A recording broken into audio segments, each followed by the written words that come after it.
Hey, welcome back to the channel. I am really glad you're here because today we're at a neighbor's house. We're going to try and take the B2601 and see what we can do with some grading. They have got an area staked out here, and using a laser level, we've decided that this line matches the level here.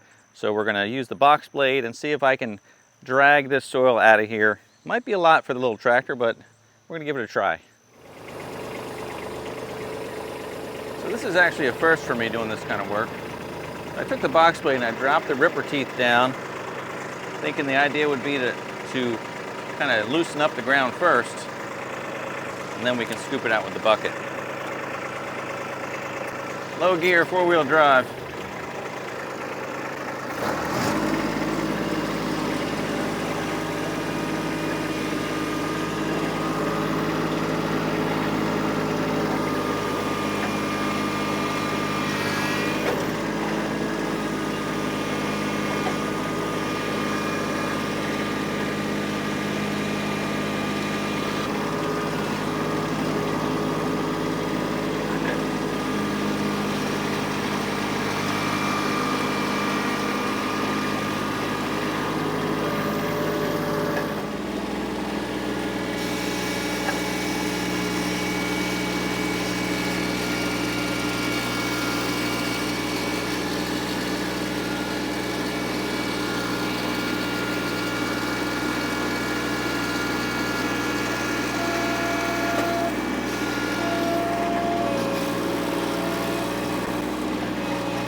I'm so amazed that your line, when you said your line was 3 inches lower than here, you couldn't see it, but now that we've taken it out, you can see it. It's, like I said, that laser level doesn't you gotta trust the laser. Yeah, right? Yeah, it was throwing me off completely. Don't trust your eyes. Well, I gotta say the little B2601 impressed me. I wasn't sure it was gonna be able to do that, and I think the trick was, and I had this idea late last night, the trick of dropping those rippers on the box blade really worked well because they tore up the ground initially. I could drag piles of dirt and then scoop them up. So that box blade, I think, was really important to this job. So worked out really well. We graded it and it is now pretty much level. Actually, it drops 3 inches from the back door out here. They've got a little shovel work to do, unfortunately, but that's always the case. But it worked out really well. And I got a little air conditioner donated to me. That's gonna come in handy because we're in the midst of an excessive heat warning still. So I'm done for the day. I'm out of here. So thanks for watching. If you like the video, please give it a thumbs up. If you like this kind of content, please subscribe to the channel. And as always, I look forward to seeing you next time.